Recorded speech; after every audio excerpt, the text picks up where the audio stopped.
Okay. So, welcome everyone. First, before we get into the Isopanishad, I want to congratulate all of you for doing so wonderful in the exam. Uh, most of person have exceeded the expectation. They've received really high marks. So it's very nice to see those copies and assignments and the closed book exam and all the essays. Very naturally done. Lots of references being given. So it's very nice. Please keep working another 1 year like that. It's very nice to study together and then, yeah, get some good results. Thank you. Now, today we will just quickly discuss what we discussed last week in Isopanishad, just a quick introduction to the Isopanishad itself. And then the introduction of Isopanishad, Manmohan Prabhuji will cover. So we'll just quickly recap from the last class. So Isopanishad, as we know, is one of the integral book of this Bhakti Shastri. So we have finished Bhagavad Gita. So now we are doing Isopanishad. And after that, nectar of instruction and then nectar of devotion. So last class, we discussed in detail about this diagram. I'll just quickly repeat. So Vedic knowledge, the word Veda can have three meanings. Anyone remembers? What are the three meanings of word Veda? Anyone? One would be knowledge. Thank you, Mataji. One general meaning is knowledge. Yes. Second meaning, in a more restrictive way. Anyone? So knowledge is one. Another one is whatever knowledge coming from Vedavyas. Knowledge coming from Vedavyas. Yep, that's right. So any Vedic literature in that sense, we can call it as Vedic. So what's the difference between Vedic and non-Vedic from that perspective? We can say the Abrahamic religions like Christianity, Islam, they are non-Vedic. Why? Because they do not accept the authority of Vedas. So we can clearly have a distinction there. And in most restrictive senses, what's the third definition of Veda?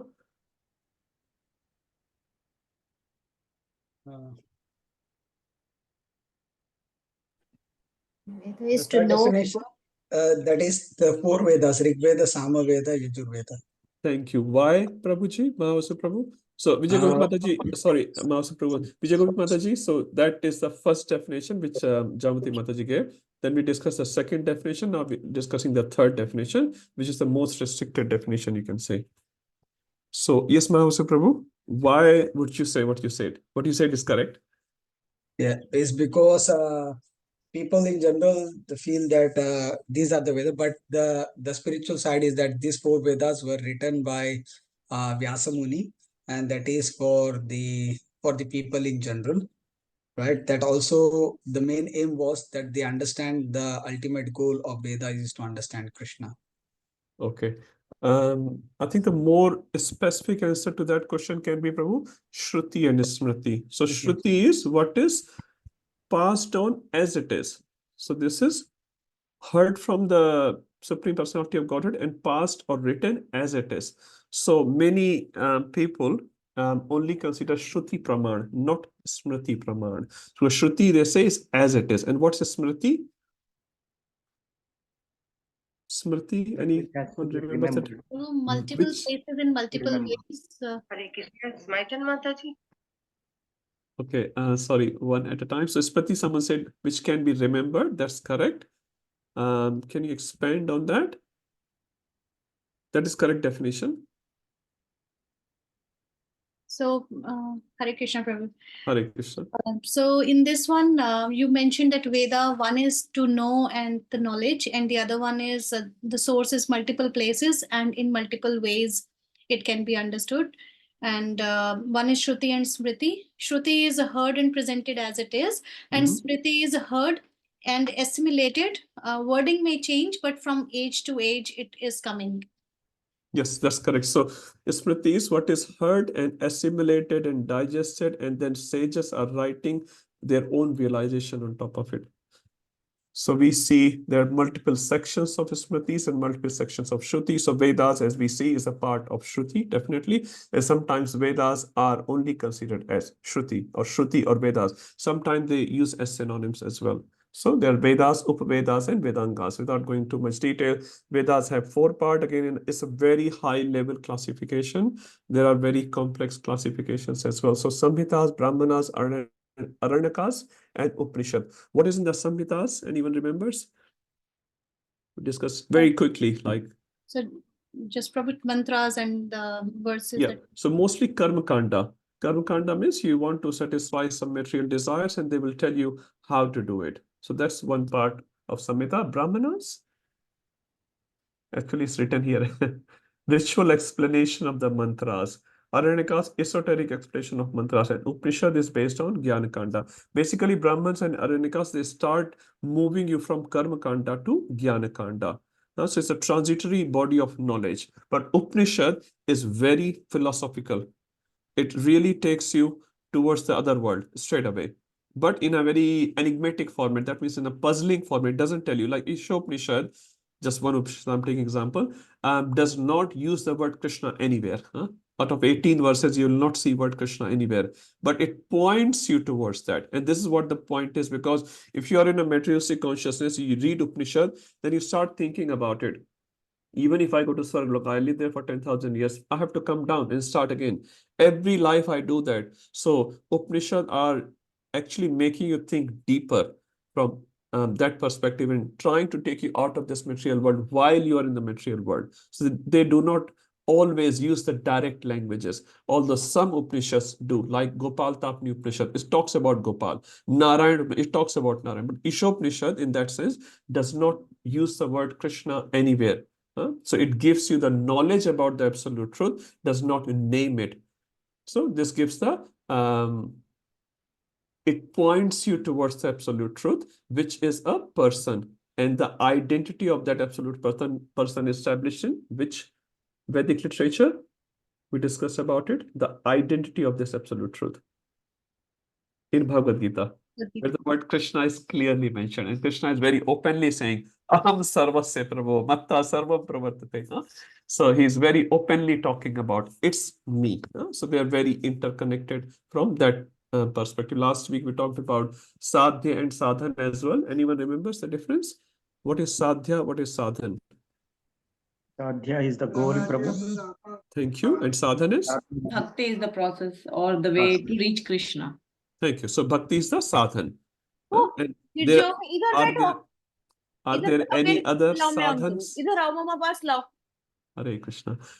Is there any other sadhans as well besides bhakti? Bhakti is the highest sadhan, although there are other sadhans as well.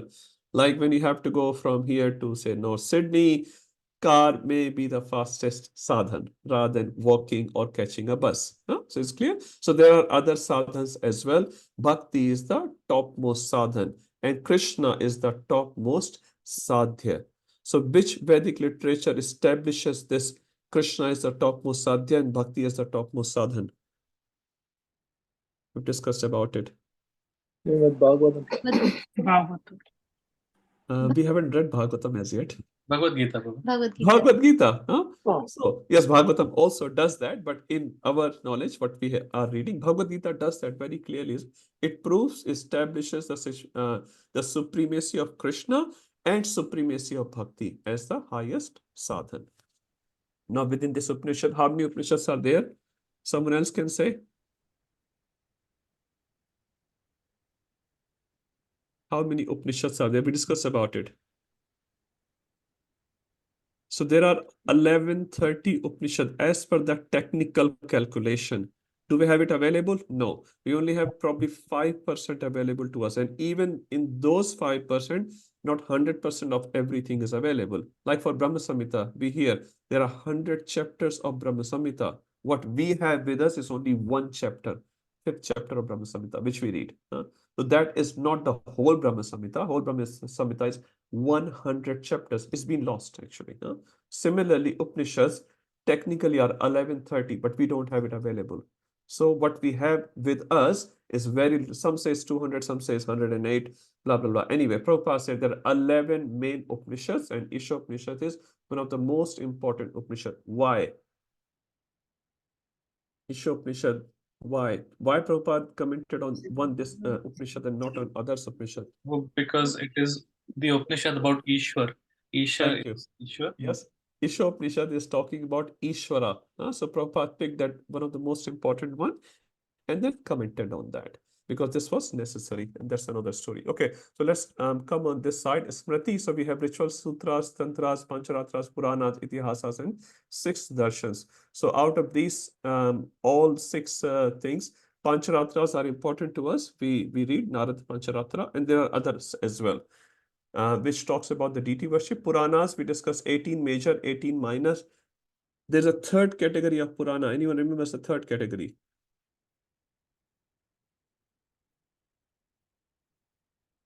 So there are main Puranas, which is major. Minor is Up Puranas, and third is Isthal Puranas. Isthal Puranas glorify different places like Mathura Mahatmya, Srirangam Mahatmya, and all those Mahatmyas of those particular Tirthasthans or pilgrimages.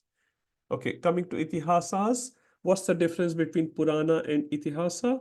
Anyone? Mohit Prabhu? So Puranas, I think if I remember last time we talked about Itihasas, which are like Mahabharata, you know. Yes, Prabhuji. So the And Itihas is focusing on which thing, Prabhu? Either on a I can't person remember the or name. on a lineage. Yeah. Right? On a person Yes. or a lineage. Like we talk about Ramayana, focusing on Lord Ram. Yeah. Ramayana, the path of Lord Ram, basically. Multiple meanings of it. Mahabharata, focusing on this Kaurava dynasty. And talking about all which is going around. What is talked in Puranas? Someone else. It's about Yep. It You can is say based Mohit. on the Yep. sorry. So Anyone. Puranas is based on the conversation and topics. Yes, conversation and topics, not around the lineage. Now, And how about many lineages we get in Srimad Bhagavatam? We can't even count. 9th canto, when we come, there's so many names and names and names, is very, very hard. So it talks about a particular conversation. So in Srimad Bhagavatam, as for an example, the conversation is between Suta Goswami and sages of Naimisharanya. And then the whole thing unfolds from there. Padma Purana, for example, conversation between Lord Shiva and Parvati Ji. So it's a conversation based, and for developing the thoughts, they go in different places and sort of justify those topics. Okay, so that's Purana and Ityas. And then we have 6th darshan. I will not talk about all that. Final one is Vedanta. What does Vedanta mean? Someone else can say. Vedanta is very clear. Understanding of Vedas. Yes, just one more word. Conclusion of the Vedas. Conclusion. Thank you. So understanding is correct. So anta means conclusion. Conclusion of Vedas. Okay, Vedas are very, very complex. So Vedanta is the conclusion of the Vedas. Now within Vedanta, which book do we read? Vedanta is also very, very complex. Srimad Bhagavatam. Srimad Bhagavatam itself claims Srimad Bhagavatam is the natural commentary on Vedanta Sutra. So we read this Vedanta as Srimad Bhagavatam. And also we discuss about the position of Bhagavad Gita. Why Bhagavad Gita is very, very special as per this chart? Anyone can say one special line about Bhagavad Gita? The position of Bhagavad Gita is very, very special. Because it is both Smriti and Shruti. Yes. Yes, Vijay Gopi Mataji? Yes, Prabhu, it's like it comes under both Smriti and it is Shruti as well. Why? Why is that? Because it's spoken by Krishna because as it is Shruti, and Smriti it is a part of Bhagavatam. Mahabharata. Mahabharata, yes. So Yeah. which is like telling about. It's a Shruti among Smriti. It's a Shruti spoken by Lord himself amongst Smriti. Very special. And many scholars, they do not accept the Smriti Pramanas, but no one denies the Bhagavad Gita Pramana. If Bhagavad Gita is saying, they happily accept that. So it's a very, very special book. It's a Shruti amongst Smriti. So technically it's in Smriti, but because spoken by Lord, it's also a Shruti. Okay, I see a hand. Yes, Mohit Prabhuji. Oh, just a quick question. You mentioned Bhagavatam as a part of Vedanta, and we take Bhagavatam as a part of Purana. Bhagavatam is the natural commentary on Vedanta Sutra. Commentary. So it's a In linkage, that context, Prabhuji. okay. Yes, Prabhuji. Huh? Okay, So not how like do in you Bhagavatam, we understand? don't calculate Yeah. Purandar as a Vedanta. It's just a Yeah. Purana. So, One of the they are Purana. interconnections, Prabhuji. They are interconnections. So he's saying to understand Vedanta Sutra. So you can read Vedanta Sutra. There's a book actually. You can read it. But what we do, instead of reading Vedanta Sutra, we understand the commentary on Vedanta Sutra. So Srimad Bhagavatam 18,000 verses are considered commentary on Vedanta Sutra. Now we are Kaliuga people, we can't even read those 18,000 verses. Then we need commentary of Prabhupada to understand it. And then that also we don't understand. Then we need Gauranga Darshan Prabhu's commentaries, Bodhini and whatnot on top. So many layers are there. So many acharyas have made commentary on Srimad Bhagavatam. Huh? The Prabhupada commentary, which we are reading, is you can say, it's a commentary on commentary. So Srimad Bhagavatam is a commentary, and then Prabhupada writing commentary on that. And actually, Prabhupada commentaries are also the commentaries of acharyas. So it's multiple layers. Okay, now within Vedanta, we said there are two understandings of Vedanta, Advaita and Dvaita. What's the difference between these two school of thoughts? Anyone who hasn't spoken? Tanya Mataji, Advaita, Dvaita, the simplest question. Prabhuji, I paid very limited attention in the last class. Okay, Excuse me. no worries, Mataji. Priya Mataji, Advaita and Dvaita, what's the difference between in these two school of thoughts?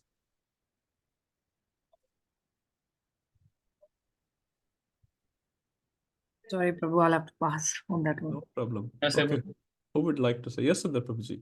So, Prabhu, in case of Advaita, there is no distinction made between the Jiva and Paramatma, but in case of Dvaita, there's a distinction made between Jiva and Paramatma. So Advaitavad basically is saying there's only one. So Jiva and Brahman are one. They are not two. There's only one. It's temporarily as per their definition. We are separated and we'll go and merge again. So Advaita. Dvaita means two. Advaita means not two. So Advaitavad means there's only one Brahman. So every Aham Brahmasmi, that's a philosophy they propose. And we don't deny that Aham Brahmasmi. Huh? But we say we are also part and parcel of that Brahman. We are not the supreme Brahman. But Dvaitavad refers to there are two. There's Brahman and there is Jiva. Who is the sort of founder Acharya of Advaitavad? One prominent name. Everyone knows that. Advaitavad Prabhuji Shankaracharya. Shankaracharya. Thank you. Dvaitavad is Madhavacharya. Madhavacharya. Thank you, Prabhu. And which is our parampara, our line of parampara, which we call it as Brahma Madhav Gauriya Sampradaya. So the Madhav word which is used is Madhavacharya, who is a disciple of Vyasadeva. And Prabhupada has written all the 32 disciplic succession in the beginning of Srimad Bhagavad Gita. Okay, and Chaitanya Mahaprabhu sort of combined these two philosophies together in terms of Achintya Bheda. Who can tell the definition of this? Just one line, a simple definition. So qualitatively, we are similar to the Lord, but yes, quantitatively, we are infinitesimal. There is no. Thank you, Prabhu. Any examples you can give, Prabhu, just to prove your point? The ocean drop and ocean. Prabhupada gave that example. Okay. So ocean drop will have all the qualities of the ocean, but in terms of quantity, obviously, it's just a drop. Ocean is ocean. So we are like that drop of ocean. We have all the qualities of the ocean, but we are not the ocean. Huh? Thank you, Prabhu. So we are all Sachidanand. Krishna is also Sachidanand. Okay, so this is that chart. Now, introduction to Isopanishad, I will give it to Manmohan Prabhu. He will just quickly do a recap. If you want to share the screen, Prabhu, please, I'll stop sharing. Sure, Prabhu. Sundar Gopal, Prabhu, maybe you have to give him rights or something. I'm not sure. I think I can, Prabhu. Okay, perfect. Please go ahead. Can you see the screen, Prabhu? Not yet. Yes, Prabhu, I can see it. Oh, why can't I see? It's on a different one, Prabhu. Just okay. Yes, actually, I can. I have to just move to another screen. Just 1 second. Yes, Prabhu, I can see. Yeah, Prabhu. I mean, I'll just read out the main points because I'm not really prepared the talk, but just prepared the presentation from Prabhupada's lecture, Sure. which is the introduction. And he gave this lecture in 1969 in Conway Hall, London, which has been taken as the introduction for Isopanishad. So as you showed on your screen, this is divided into 6 sections. First is, as we have 4 defects, we need the Vedas, which is paragraph 1 to 5. Then Vedas gave universal and axiomatic wisdom, paragraph 6 and 7. Then Vedic knowledge is superior to Pratyaksha and Anuman knowledge, paragraph 8 and 9. And Vedas Krishna only way to know about trans realm, paragraph 10 and 12, 10 to 12. And Krishna is the ultimate goal of the Vedas, paragraph 13. And history of Vedas and Vedic essence, paragraph 14 and 15. So the first one is the 4 defects. So the difference between the conditioned soul and liberated soul, that we commit mistakes. The example Prabhupada gives is of Mahatma Gandhi. Even at the last stage of his life, he was not listening to others, and they said, you have a danger around you, don't go to Delhi, but he still went, and then obviously what happened we know. Then the second defect is to be illusioned. So the bodily conceptions of life, that I'm this body, this is my name, I come from this country, state, this is my profession. These are all bodily conception, and this is illusion. Then the third defect is cheating propensity. So the philosophy which is based on speculation is a cheating, not giving the true knowledge which is coming from the Vedas, and just writing philosophy just based on your own thoughts. That is the cheating. I mean, Prabhupada gives this example. There are other examples as well. Then our senses are imperfect. So we can see, we can only see within Vibjor like a particular set of colors, and it's a definite periphery, like perimetry, how much we can actually see around us and how far we can see, like just one example. And then hearing is also another example, like our senses are very limited. So these are the 4 defects. Then Prabhupada says our real identification is Varnashrama, and Varnashrama is created. Hare Krishna, Prabhu. Yes, Prabhu. Sorry, just quickly. Anyone remembers the 4 Sanskrit name for these defects? Except Mahavasu Prabhu. He already said it last week. Can I go? Yes, please. Karnapatav is for the imperfect senses. Yes. Then it is Brahma for committing mistakes. Yes. Then it is Pramad for being illusioned. Yep. And then Vipralipsa for cheating propensity. Which one of these 4 we have some control over? The last one. Sundar Prabhu. Okay, last one. So first 3 we don't have much control, right? So we will commit mistakes, like knowingly, unknowingly, we all commit mistakes. Our senses are imperfect. We can't do much about it. I can put some glasses. It doesn't help me to see what's behind the wall. Huh? We can't do much about that. Illusion, we'll see mirage. Definitely we'll see mirage. So 4th one, our acharyas explain, we should not cheat others. Huh? Obviously, sometimes we have to be practical in the word, but as much as possible, especially to Krishna, to spiritual master, to devotees, our integrity will give us a lot of mercy. One time I was listening, this was Lal Govind Prabhu, and he was saying very simple but very nice thing. He was saying, when we give classes or share Krishna consciousness with others, we give some, a punchline or a shloka or this and that. He said we should give reference of that. That I have heard this in, say, Amog Leela Prabhu's class or whatever, wherever possible. What happens with that, when we quote it in front of others without the reference, we may get pride, actually. Oh, I have been appreciated in the class so much, but actually we are using others' material. He said when we use others' name, we get the mercy of that Vaishnava. So as much as possible, we should try to give references that I've read this here, heard that here, and this Vaishnava has spoken like that, and I'm using that. So that way we get the mercy of that Vaishnava, and then we progress. It's a simple example. It's very nice. Okay, Manmohan Prabhuji. Sorry, I thought it's good to know those 4 words. No problem. Thank you, Prabhu. Then just continuing on those 4 defects. So Krishna gave the Varnashrama, which is our real identification. And so the four Varnas are Brahmana, Kshatriya, Vaishya, and Shudra, and then the four ashramas, Brahmacharya, Grahastha, Vanprastha, and Sannyas. We should accept the Vedic principles as it is, and that gives us the real understanding. The example Prabhupada gives is cow dung. So touching stool is like impure, and we have to take a bath if we do that before we do any service. But cow dung is pure, that will clean even the impure things. So that is the example which is given by Prabhupada, that that's coming as a Vedic principle.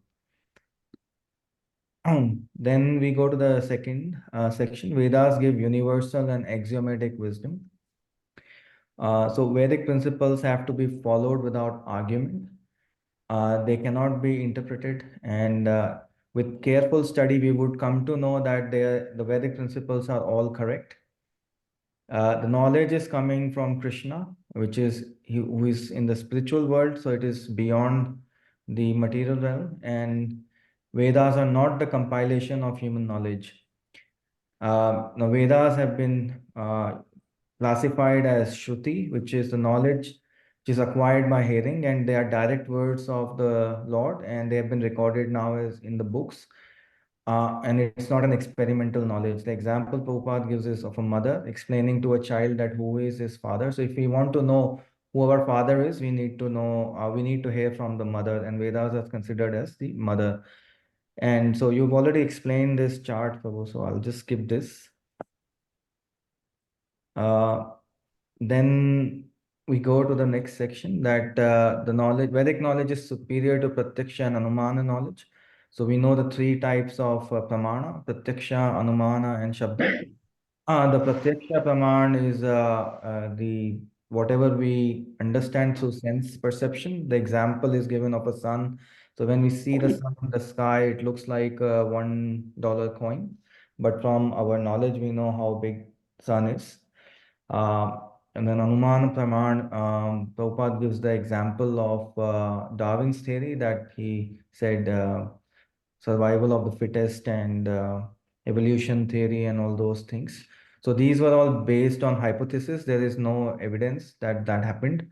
So that is also not accepted. Then the Shabda Praman is obviously the Vedic knowledge, hearing from the bona fide authority. So it is free from the four human defects. That is why it is accepted. And transcendental knowledge is coming from beyond the universe. And the knowledge comes down in the disciplic succession. Krishna is confirming it in Bhagavad Gita 4.2. And then this is the succession which I took from the Bhagavad Gita, our succession. And then there are four sampradaya. We all know what those sampradayas are. So the knowledge is coming down in that disciplic succession. Now the next section is that Krishna, only way to know about trans realm. So we know spiritual sky is beyond manifestation and non-manifestation. And how can we know about the planets and inhabitants which are eternal just based on our experimental knowledge? It is not possible. So Prabhupada says we have to take the knowledge from the Vedas, which would explain how they what is their actual position and how they look like. And then obviously the eternal truth, the supreme absolute truth, how he looks like, what are his bodily features. Everything is there in the Vedas. We cannot understand it by mental speculation. So in ISKCON, we take our knowledge from Krishna, and Krishna is accepted as the highest authority by all classes of men. And Prabhupada is speaking on behalf of two types of transcendentalists. So Prabhupada is given the classification of the two transcendentalists. One is the impersonalist, which are the Mayavadis. And as you mentioned, Shankaracharya is the main, the spiritual leader.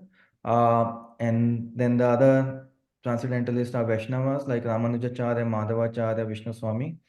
And both have accepted Krishna as the supreme. Even Shankaracharya says Narayana is the supreme and he's beyond the cosmic manifestation. And then he explains that Narayana comes as Krishna, as the son of Devaki and Vasudeva. So that is the perfect knowledge that Krishna is the supreme, and both types of transcendentalists accept that. And our source of knowledge is Bhagavad Gita, which is coming from Krishna. And the knowledge can be acquired in two ways, inductive and deductive. So the inductive is ascending method, which is not the correct method, is based on mental speculation, hypotheses, and experiments. And then the deductive knowledge or descending method, which is a correct method of acquiring knowledge, is coming down the disciplic succession through hearing or shruti and smriti. And it is not experimental knowledge.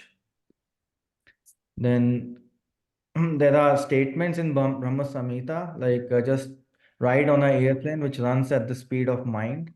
And Prabhupada explained that our material airplane can go at a maximum speed of 2000 miles per hour. And if we travel with that speed in spiritual sky, that would appear to be unlimited even after millions and millions of years. So to understand the truth, we should approach a spiritual master, and that would be like, riding on an airplane which runs at the speed of mind. So the two qualities of the guru which have been mentioned in this lecture is, he is one who has rightly heard the Vedic message from the right source, and the second is, he must practically be firmly established in Brahman. Then we come to the next section, that Krishna is the ultimate goal of the Vedas. So the actual aim of Vedic research is to find out Krishna, and that Krishna is confirming it in Bhagavad Gita himself, that this is the real purpose of understanding Vedas, is to understand him. The Brahma Samhita is also stating that Krishna Govinda has innumerable forms, but they are all one. And then Prabhupada explains in the lecture that he is infallible, Achyuta, he is Ananta, he has no beginning, no end.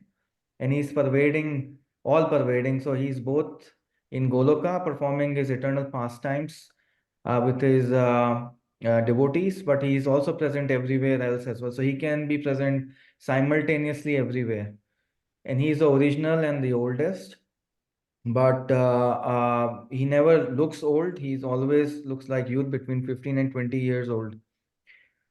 So if we want to find out about Krishna by studying literature, then if we want to find out Krishna without studying the Vedic literature, then we would be baffled. It may be possible. Prabhupada is saying it is possible, but it is very difficult. The easiest method is to hear about Krishna from the devotees. Then we come to the next section, which is history of Vedas and Vedic essence. So there was originally one Veda. There was no need of writing because the memory was so sharp that whatever they heard, they would understand everything and they would remember. But Srila Vyasadeva wrote all the Vedas 5,000 years ago, keeping in mind the quality of the people who are going to come in Kali Yuga. And the qualities have been discussed, like we discussed this shloka, I think you mentioned last time as well. So people would be short-lived, their memories would be very poor, and the intelligence would not be very sharp. And then the other qualities are mentioned in the shloka itself. So then he gave the charge of these Vedas to his different disciples. But then he thought about the other people, Stri, Shudra, and Dvijabandhu. So he explains who Dvijabandhu are. They are born in higher class, but they are not actually Brahmanas by nature. So he wrote Mahabharata for them, and which called the history of India in the 18 and then the 18 Puranas. Then Vyasadeva summarized all the Vedic literature for scholars and philosophers and what is called as Vedanta Sutra under the instructions of Narad Muni, who is his spiritual master. But then he was not satisfied even after compiling all the Puranas, Upanishads, and even after writing the Vedanta Sutra, because so far he had only written the Karma Kanda, Jnana Kanda section, and then Narad Muni explains him that he hasn't glorified the Lord, so he hasn't written the Upasana Kanda. So then Narad Muni instructs him to write the Vedanta Sutra, which means the ultimate knowledge, and the ultimate knowledge is Krishna. So again, Krishna is confirming this in Bhagavad Gita. Prabhupada quotes this shloka from Bhagavad Gita, that I am the compiler of Vedanta and I am the knower of the Vedas. So to know Krishna is actually the Vedanta Sutra.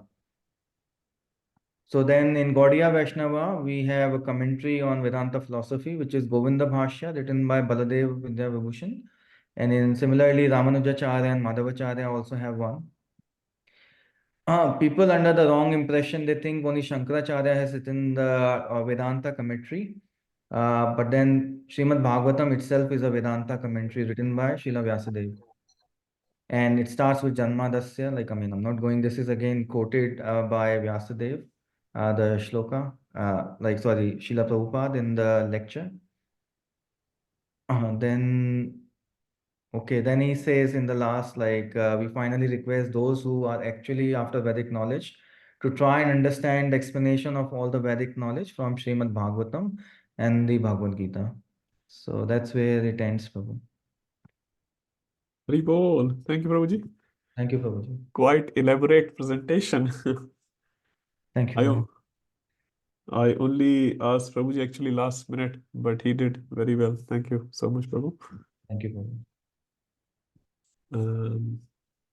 I'll just reshare my screen. Give me 1 second.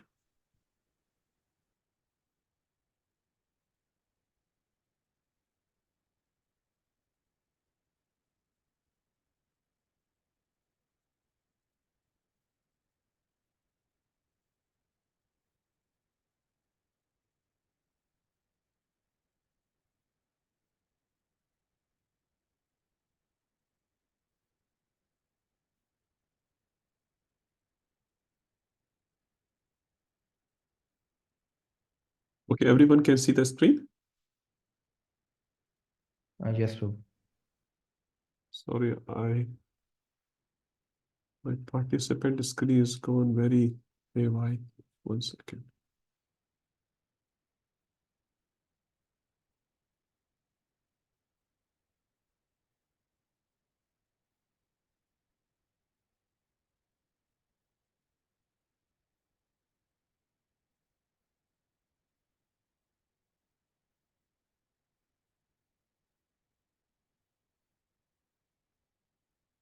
Okay, let's start.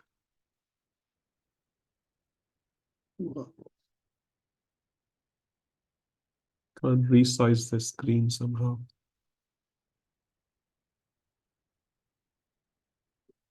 Okay, it's better. So Manmohan Prabhu has already covered this. So today we are moving from this point onwards. Just a quick overview of the Isopanishad shloka itself. Now we were very fortunate to have Her Grace Urmila Mataji, and she came on the right time. She gave a beautiful introduction of Isopanishad, and I have sent a document. This is actually by her and her team. I'm not sure how many people have gone through it, but it's a very nice study guide, a very short one based on Prabhupada purpose, obviously. And she written something in a bullet points. Very nice. So you can have a look at that guide in your own time. This is the standard theme of MIHE, which I have captured in the slides. So it's nothing separate than this. I'll come back to MIHE in a minute. Okay, so there are 18 verses altogether in Isopanishad plus an invocation prayer. So there are total 19 verses, you can say. Invocation, we'll talk about it in a minute. It's not technically the part of Isopanishad, but Prabhupada has put it because this is very, very relevant. It's a standard Vedic saying. This mantra is used in many, many places, basically. So what are the themes of these mantras? Yes, invocation talks about Lord and his energies are perfect and complete. We'll read it today. Mantra 1, 2, 3, they talk about the Ishavasya principle, which is the number 1 mantra, and number 2 talk about if you live in harmony to number 1, mantra 1, what will happen? Mantra 3 talks about if you don't live in harmony with mantra 1, what happens? So harmony and disharmony. If you live that way, you get some benefit. If you don't live that way, you will get some punishments. So that is talked about 1 to 3. 4 to 5 is the inconceivable characteristics of the Supreme Personality of Godhead. So how will you realize Supreme Personality of Godhead is just not a normal person like you and me?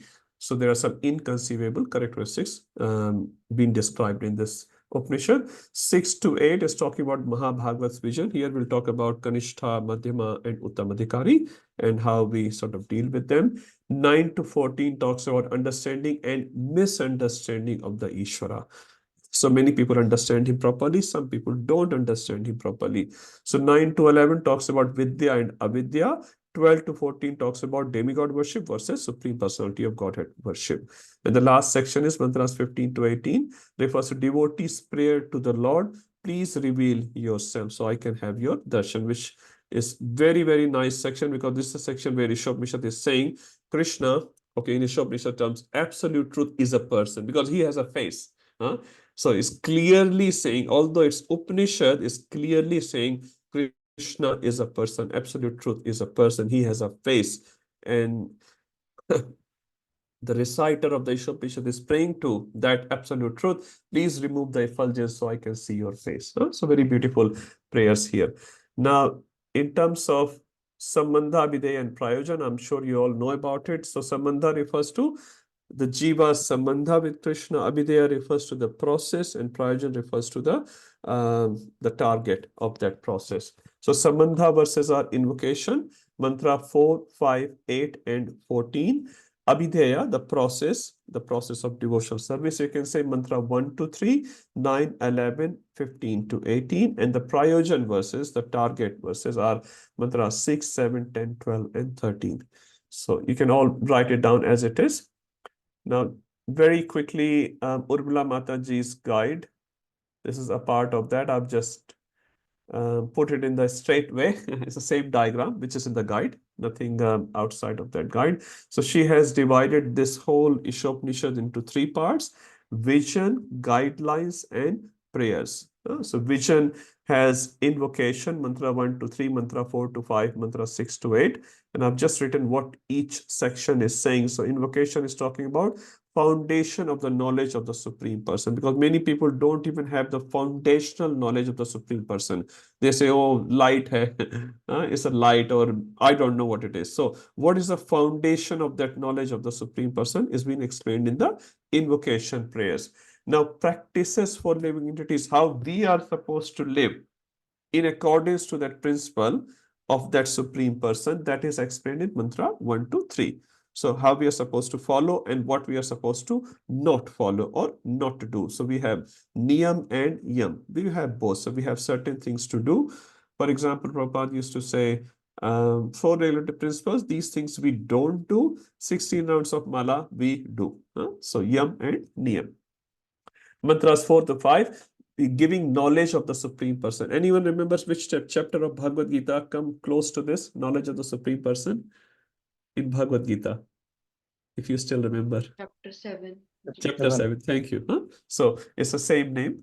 So it talks about Krishna, again, in this language, talks about the absolute truth. So we'll see some similarities once we go there. And mantra 6 to 8 talks about knowledge and practice of the spiritual vision, how we have to have this spiritual vision. Like 5:18, we're talking about Vidya Vinaya Sampane Brahmani Ke Bihastani. So we have to have a spiritual vision, not just some material visions. So they are just a vision we are talking. Now the guidelines.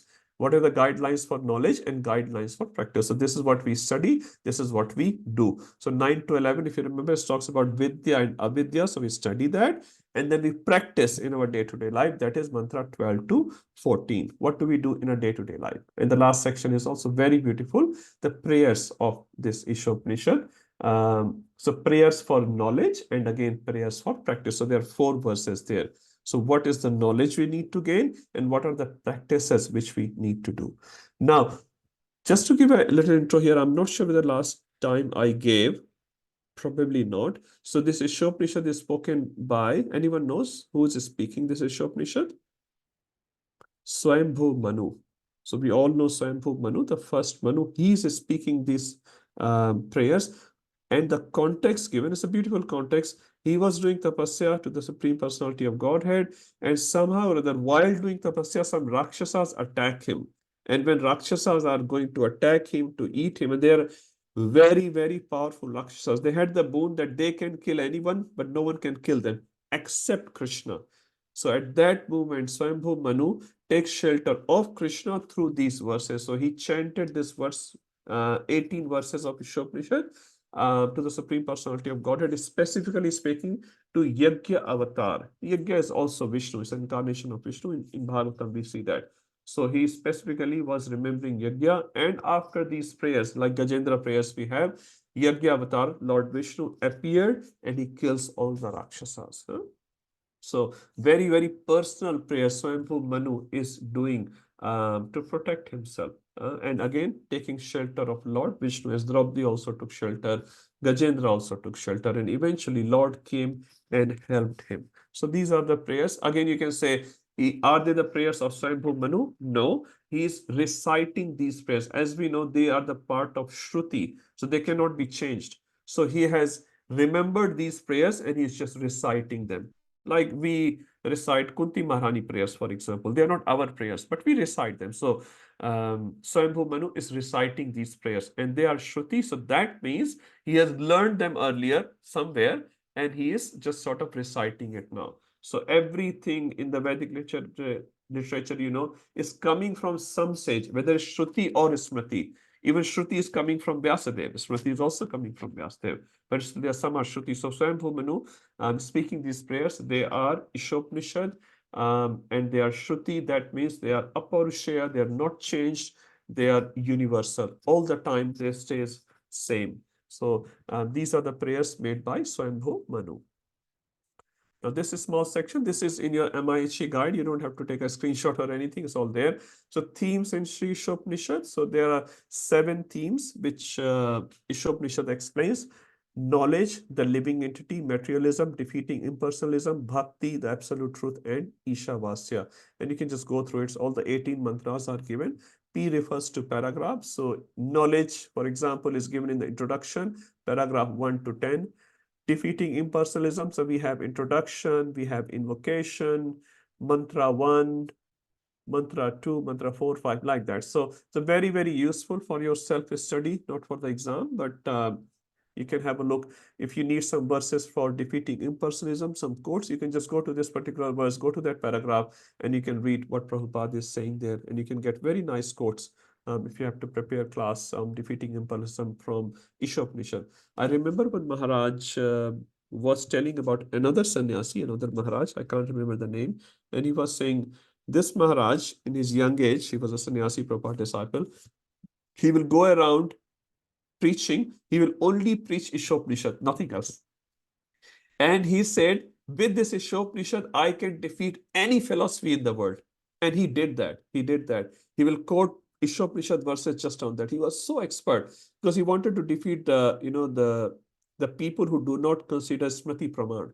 So he said, one Isopanishad can beat anything. If I'm not wrong, it was, I can't remember the name. Is very, very senior Prabhupada disciple. He makes beautiful documentaries on Govardhan and Radha Kund and all that. Anyway, I'm not able to get the name. Shivram Maharaj? No, Mataji, it is, I know his name. Just not coming on my tongue at this stage. I can remember his face, Maharaj's face. Anyway, so with the Isopanishad, I'm saying, he said, I can defeat any philosophy of the world. You don't need to read Bhagavad Gita or Bhagavatam. These 18 verses are so powerful. And that's why Prabhupada picked this Isopanishad, because this can clearly defeat so many things. Huh? Very, very powerful Isopanishad. Okay, so these are some points which I thought we'll share with you. Again, they're all in your guide, MIHE guide, or that guide from Urmila Mataji. Now, I'll just quickly go to MIHE because this is our baseline. So as we can see, this is page 85 in MIHE guide. So introduction, which we read last week. So introduction, Prabhupada establishes the definition of Veda. We discussed that. Need to take guidance from the Vedas. Why do we go to Vedas? So 3 types of pramanas. We discussed about that. Sri Isopanishad directly Vedic literature. We understand it's a part of Shruti. And Isopanishad is a part of which Veda? Anyone remembers? Yajurveda. Thank you. It's the last part of Yajurveda, actually. So there are 4 Vedas, Rig Veda, Sam Veda, Atharvaveda, and Yajurveda. So this particular Isopanishad is a part of Yajurveda. And in Yajurveda also is the last part of Yajurveda. So it's a directly part of Shruti. Now, invocation, which we're going to read just now, the invocation describes the objective of the book. So very beautiful. That's why Prabhupada picked this up, because it will be able to describe the objective of this book, the absolute truth, the personality of Godhead, by repeated recognition of his various types of completeness. Sri Isopanishad establishes the supreme position and power of the personality of Godhead. So we're going to read that. Done that. Now, what I have done, just a very quick one here. So you see, this is the invocation mantra. Let's read this invocation mantra and I'll come back to the next section. Who would like to read this? Many of you would already know. Anyone can lead this. Very beautiful. I'm sure, Rupam Prabhu, it should be in the exam list. I'll do it, Prabhu. Okay, Mohit Prabhu, Hare Krishna. It's there in the exam list. Hare Krishna. Om Purnamada Purnamidam Purnat Purnam Om Purnamada Purnamidam Purnat Purnamudachyate Purnat Purnam Udachyate Purnasya Purnam Adaya Purnasya Purnam Adaya Purnam Eva Vishyate. Purnam Eva Vishishyate. Translation Prabhupada. ठीक है. The personality of Godhead is perfect and complete, and because He is completely perfect, all emanation from Him, such as this phenomenal world, are perfectly equipped as complete whole. Whatever is produced of the complete whole is also complete in itself. Because He is the complete whole, even though so many complete units emanate from Him, He remains the complete balance. Thank you, Prabhu. Thank you, Prabhu. Sorry, a quick reminder to everyone, unless there's a very difficult situation, please switch on your cameras. We don't want to start kicking you out of the meeting, although we could do that, but please switch it on. That's nice. Okay, so this is the first invocation mantra in Isopanishad. What I have done is a simple thing. So it's a purport of Prabhupada itself. I've just highlighted few things so that we can discuss some points. Now, before we start discussing Prabhupada purport, so basically this mantra talks about three things. It talks about the absolute truth, it talks about the material world, and the jiva, isn't it? These are the three main topics. What is the absolute truth? What is the jiva, and what's the relation between jiva and absolute truth? And what is this material world? Because we are in the material world at this stage. So it's a very, very important verse from that perspective. So let's read Prabhupada purport and we'll talk some points. In the green, what you see here is the theme of that paragraph. So first theme is Supreme Personality of Godhead is the complete absolute truth. Someone can read. We'll read few lines and then we can discuss. Who hasn't? I can. Okay. Yes, Mataji. Which Mataji? Oh. Mataji, you can. Okay. Okay. So the complete. So shall I read from here, Prabhu? Yes, Mataji, please. Yeah. Yes. The complete whole or the supreme absolute truth is the complete personality of Godhead, realization of impersonal Brahman or of Paramatma. The super soul is incomplete realization of the absolute complete. The supreme personality of God is Satchitananda Vigraha.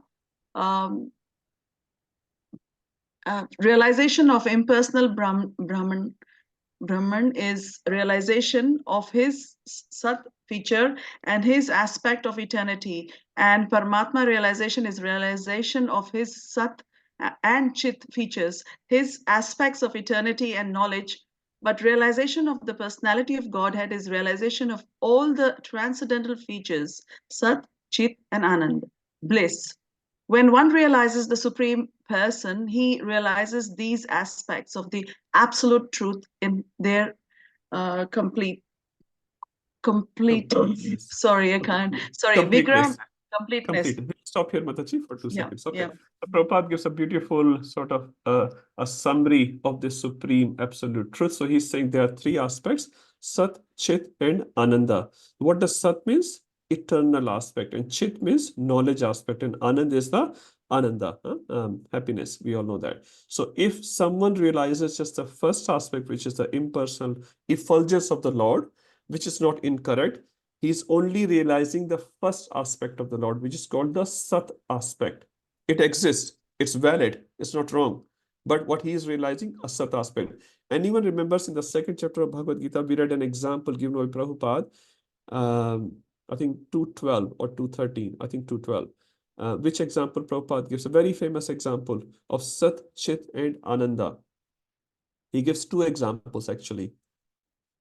Is it that sun disk? Thank you, Mataji. Yes.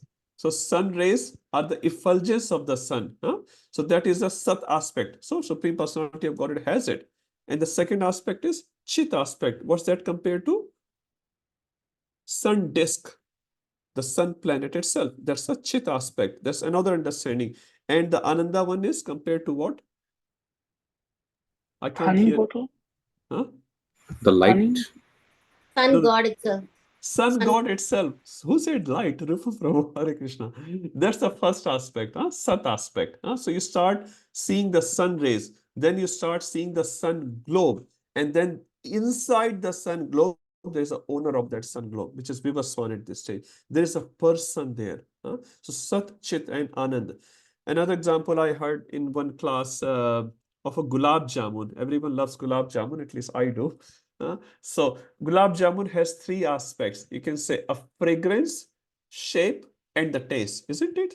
So suppose Mohit Prabhu is making nice gulab jamuns for a festival, and when you enter into the kitchen or close to the kitchen, you smell so nice. Smell is coming of gulab jamun. So this aspect of smelling gulab jamun, or the fragrance aspect, is considered as Sat aspect.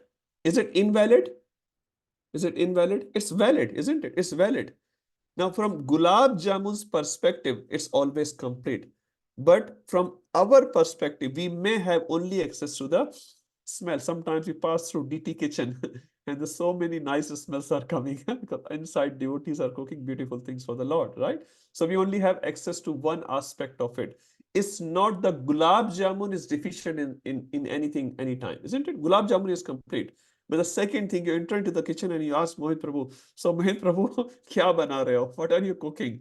Gulab jamun bana rahe hain. Here is the bucket of gulab jamun. And you look at nice gulab jamuns, nicely shaped, nicely fried, been put in the nice sugar syrup. So that second aspect, now you are accessing fragrance plus shape. Two aspects you have access, isn't it? What is that? Sat plus Chit. But you haven't tasted as yet. You don't know. They look nice. They may not be nice. Sometimes in jokingly they will say, if some Mataji is offering laddu and they will say, where is the hathoda? You only giving me laddu, no hathoda. So Vijay Gopi Mataji, I think you get the point. Where is the hammer? Yes, yes, I got the So, point. looking very nice. You don't know the third aspect as yet, huh? So I'm just giving an example. Mohit Prabhu makes fantastic gulab jamuns. And the third aspect will be, if it is offered to Gopinath, you taste it. Wow, Mohit Prabhu, it's so nice. It's melting in my mouth. So which is the most complete aspect? Tell me honestly. The fragrance, or the fragrance plus shape, or the last one? The last one. Last one, obviously. Obviously, So last one, we love it. We all love it, So similarly, just imagine you seeing Krishna as a light. It's not wrong. It's not invalid. Krishna is also in the form of Brahman. That's fine. But another form of Krishna is Paramatma form. So it says Jnani only access the outside form of Krishna, which is the effulgence of Krishna, Brahman aspect of Krishna, Sat aspect of Krishna. But yogis have another access to Chit aspect as well, Sat plus Chit. So they have this Brahman aspect as well as Paramatma. They realize Paramatma in their heart. You should have seen that photo in Bhagavad Gita, right? That yogi has Paramatma in their heart as well. So Sat plus Chit, Gulab Jamun's fragrance plus the shape. But bhaktas have access to what? Bhagavan directly. And as we all can say very clearly, Gulab Jamun, unless you taste, it's all on the table, right?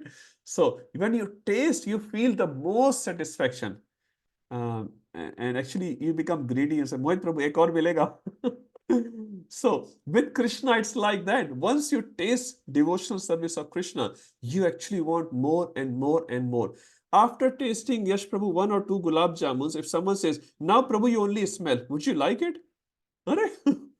I am not satisfied as yet, right? So any bhaktas, under any circumstances, they don't want to quit the devotional service to the Lord because they have accessed the highest thing. Now they don't want to come down. Again, we are not saying that those are wrong.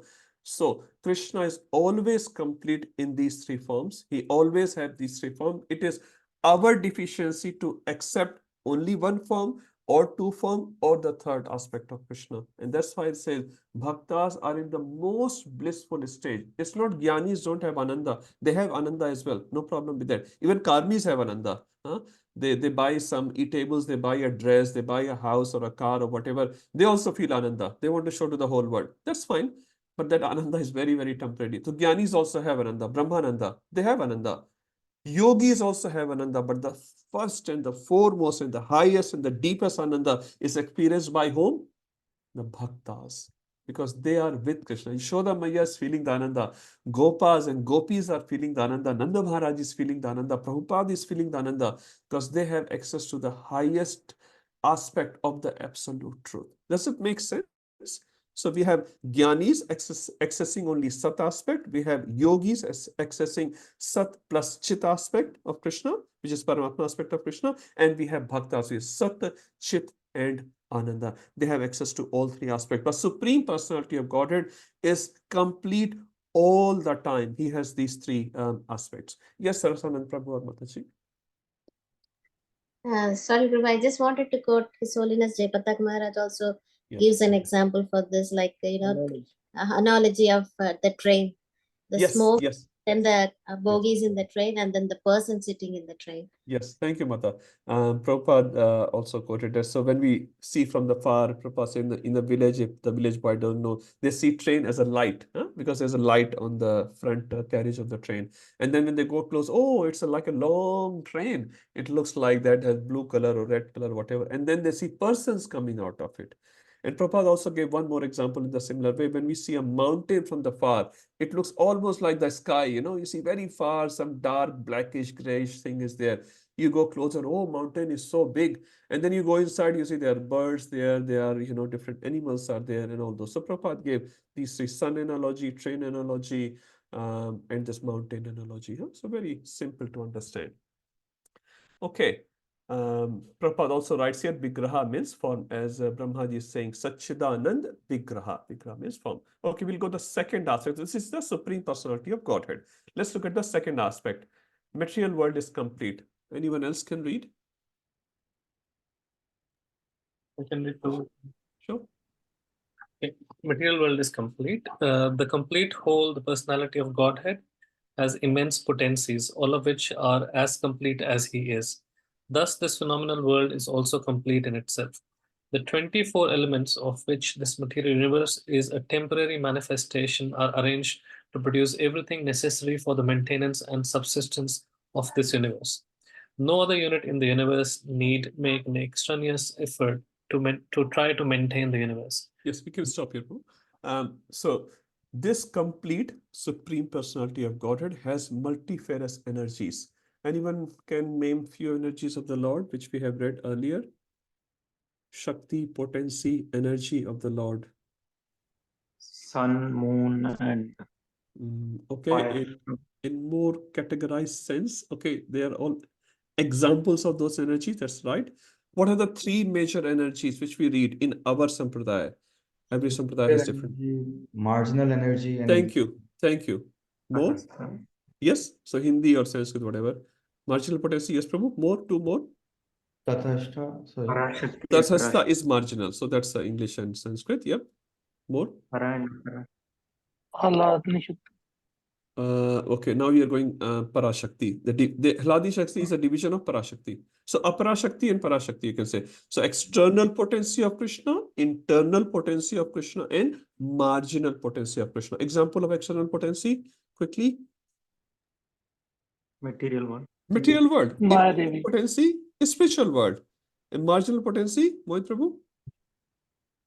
You and me sitting here, stuck in the material world. Jivas, they are the marginal potency because we can choose to go on external potency side or internal potency side. They are the three energies.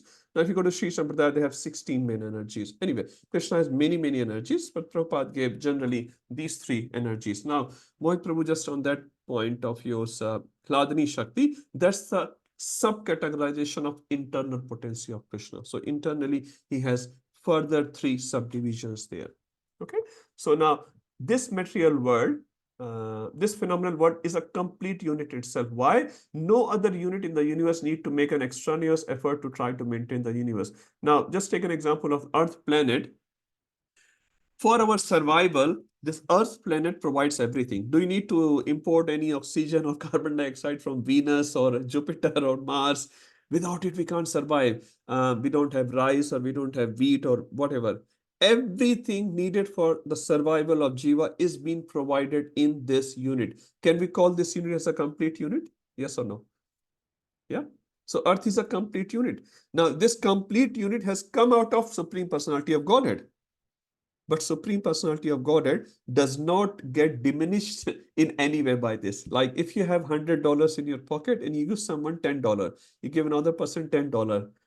Will you still be having $100 in your pocket? No, because you have given $20 away, right? Now you cannot say I'm complete. Suppose the $100 is complete. So you cannot say like, now you only have $80. You have given away $20. Now, they will have $10 each. Can they say, I have exactly same potency as Sundar Prabhu, for example? No, they say, oh, he only gave $10.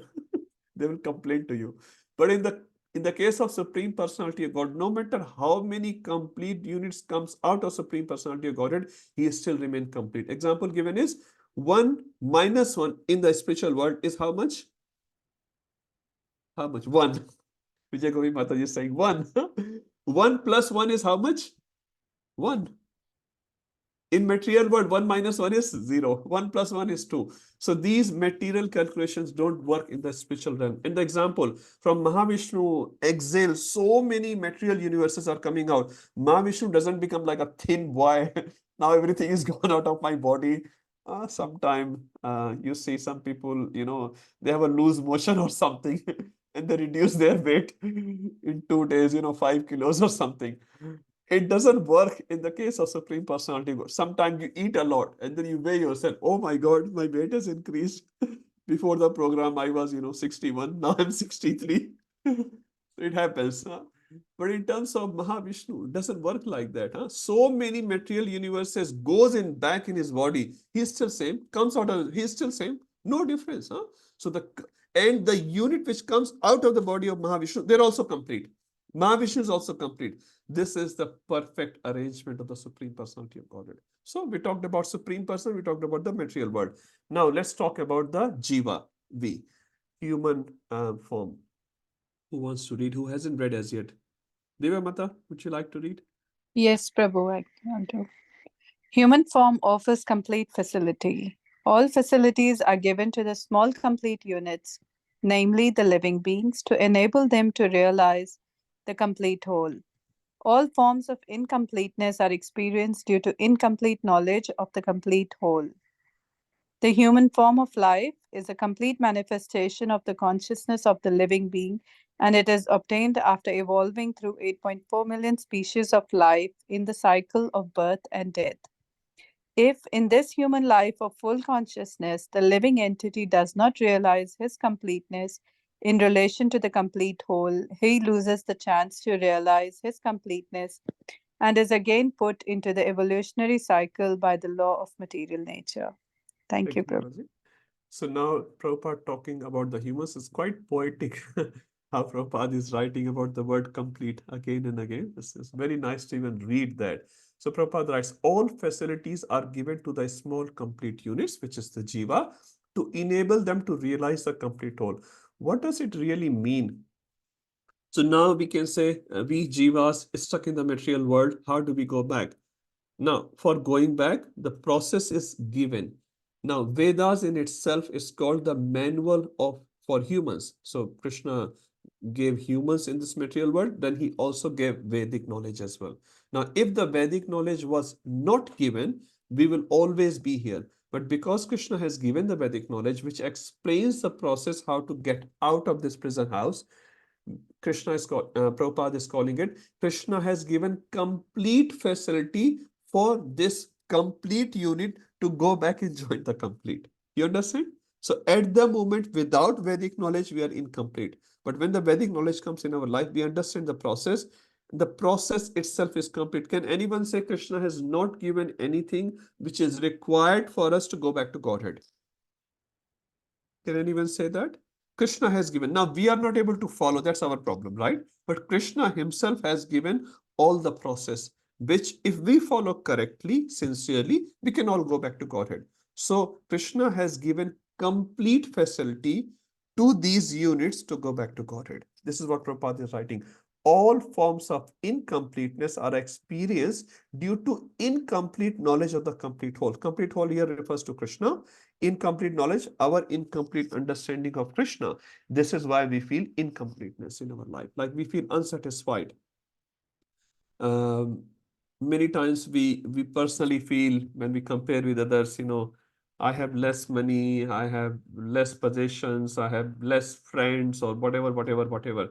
Why? Because we are comparing ourselves with the wrong people, with the wrong things, with the wrong objective. But if you understand the objective of human life is to go back to God and not to make 2,000 friends.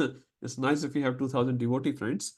It's not to become the richest person of the world, is not to become the most famous person of the world, is to go back to Godhead. This is all it is. So when you understand the real objective of life, you understand the process which is required to go back to Godhead, you actually feel quite satisfied. You can take your japa bead, you can take your Bhagavad Gita and sit anywhere in the world, and you can actually realize Krishna. You don't need so many things. You don't need so many things. But because we don't have that understanding of the Supreme, we feel always incomplete. Some people go in depression, what do you call that, inferiority complex and all that. Because my friends are not giving me enough thumbs up. They are not acknowledging me enough. They're not certifying me. And many young people I've heard, they even commit suicide because they, what do you call that, cyber bullying. Because my friends are not acknowledging me correctly. My expectation is something and they're not able to fulfill my expectation. And they try to commit suicide. They try to finish their life just because they think the best goal of life is to get certification from these friends, from these people. If they certify me, oh, you look cool, you look great, you perform the things very nicely, then yes, my perfection is done. So we have incomplete knowledge. We don't need their certification. We need certification of Guru, Sadhu, and Shastra. So if Guru is satisfied with us, Vaishnavas are satisfied with us, and we are following the Shastra correctly, then we are perfect. Regardless whatever happens on the external level of life, it doesn't really matter. It doesn't really matter. We just have to please say Hari, Guru, Vaishnav, Bhagavad Gita. So Hari, Guru, and Vaishnav. This is all we need to work on it. Nothing else is actually is needed. Everything is secondary. So Prabhupada is saying human life, which is obtained after evolving in 8.4 million species of full consciousness living, does not realize his completeness in relation to the complete whole, he loses the chance. So if we don't take care of this opportunity properly by doing the right thing, by identifying the right object first, and then doing the right thing, we lose this opportunity which has come after long wait. And Prabhupada talks about sense gratification. Anyone else? Prasanatma Prabhu, would you like to read? Yes, Prabhu. Hare Krishna. Yeah. Sense gratification, illusionary completeness.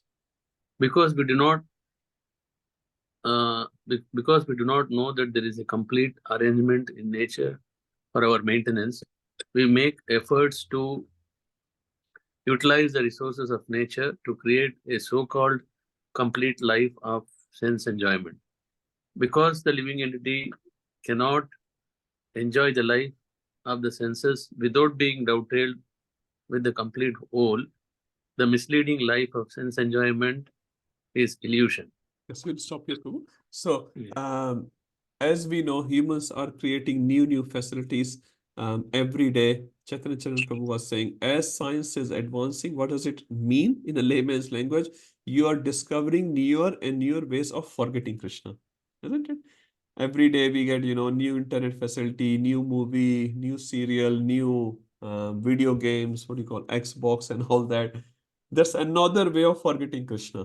Previously, people used to sit in isolation. Sometimes they'll get bored, but that boredness was not so bad, because when they were bored, they will think about life. They will think deeper in their life. What I am doing actually with my life? What can I do? But nowadays, because we have no time for boredom, every time we are engaged in watching advertisement, games, movies, flashes, friends, Instagram, so much social media, we have no time to think. We just working. Huh? We don't even have time to enjoy our own money. We work so hard to earn the money, but we don't have time to enjoy that money as well. Huh? So this is all illusion. Prabhupada is saying, unless you dovetail our senses in the service of the complete whole, the misleading life of sense enjoyment is just an illusion. Because how long you will enjoy? When you are young, your body is all perfect, you can enjoy. But after a while, your body's senses are limited. The capacity of your senses are very, very limited. So it will come down, and then you will be surrounded by so many diseases and so many other things. So it's all illusion. It's very, very temporary. And then Prabhupada gives this beautiful example of the hand of the body is complete unit only as long as it attached to the complete body. If you cut the hand off, what's the use of this hand? When it is attached to the body, it's able to work. It's able to lift the things. It's able to do whatever my mind says, if I'm not paralyzed. But if you cut the hand from the body itself, Prabhupada also gave the example of a green branch which is attached to a tree. It's green, but as soon as you cut it off, what happens? If you leave it for 5 days, it just dries up. The same green branch, same hand has no value. So, but this hand attached to the body, main body, it's very useful and it's complete in itself. It can do what it's supposed to do. So this example, also Prabhupada gave an example of a screw in a machine. So if a screw is put in a machine at a proper place, the whole machine is working. But a screw comes out, what's the value of that screw? People just throw in the rubbish bin. It has no value practically. So, but when the screw is in the machine, so when we are in Krishna's service, we are very, very useful. And we get satisfaction, Krishna gets satisfaction. I should say Krishna gets satisfaction and we get satisfaction because of Krishna's satisfaction. And it's a complete arrangement. But when we come out of that arrangement, we start gratifying our own senses, thinking this will gratify me. This doesn't last too long, And we will never experience the greatest happiness ever. After a while, this illusion will stop. Last paragraph. Who wants to read? Hare Krishna. Hare Krishna. Yes, ma'am. Devotional service. Yeah. Devotional service, real completeness. The completeness of human life can be realized only when one engages in the service of the complete whole. All services in this world, whether social, political, communal, international, or even interplanetary, will remain incomplete until they are dovetailed with the complete whole. When everything is dovetailed with the complete whole, the attached parts and parcels also become complete in themselves. Thank you, Mataji. So Prabhupada really writing very nicely. All the services in the world, social service, political service, community services, international, interplanetary. Man is trying to go to different planets on the moon and Mars and Jupiter and all that. But at the end of the day, unless we know the real objective of life, we'll all be exploring different parts of the world, different parts of the planet, different parts of our body, different parts of the nature, but it will not completely satisfy us. So what we have to do, Prabhupada says, devotional service will bring the real completeness. And all of us, I'm sure, someday or other, you would have experienced that when you're working for Krishna, although your body may be tired, in the heart, you feel some satisfaction there, It's so nice. This kirtan is so nice. This katha is so nice. The service in the kitchen is so nice. Some people, decorating the deities. It's so nice. Some people cooking for Krishna. So nice. My Guru Maharaj said, whatever services we do, first we have to identify which service we like. We have to get absorbed in those services. And I've seen devotees being completely absorbed. They just go out of their limits to do things for Krishna. So nice, because they're absorbed in that seva, and they don't realize 1 hour has passed, 2 hours has passed, can I take a break? They are just not. I've heard Goswamis will Goswamis will be awake whole night and writing books and doing other devotional service, and they will forget to sleep. I remember one sannyasi in ISKCON, he was reading Bhagavatam, so absorbed, so much absorption he had. His disciple have to call him, Maharaj, khane ka time ho gaya. It's a time for lunch or time for dinner. And I'm like, my God, when will that happen to us, huh? When we are reading a book, we, at least in my version, as soon as you open the book, the mouth opens. Ah, and no matter what else you are doing, everything's okay. As soon as you open the book, after 5 minutes, 7 minutes, your mouth starts opening. Ah, and this Maharaj is studying for 10, 11 hours. And then disciples have to call him, Maharaj, lunch. Lunch? Oh, okay. What's the time? Maharaj, 5 p.m. Maharaj is so absorbed in reading, so absorbed in reading. Huh? So imagine, we can pray actually one day, huh? That absorption. And anyway, it doesn't have to be just in the reading service. Any service, Guru Maharaj said, which you like, you have to absorb in that seva for Krishna. And he was telling some devotees in Vrindavan, specifically, he was saying some pujaris, they are really absorbed in Krishna. So when they are offering arti or offering chamar to Krishna, they just don't remember the crowd is watching me, this person is watching, or so many people are there. They don't remember anything, while there may be thousands of people in the temple room. He said, that's the absorption you need to get in your seva. Pretty high standard.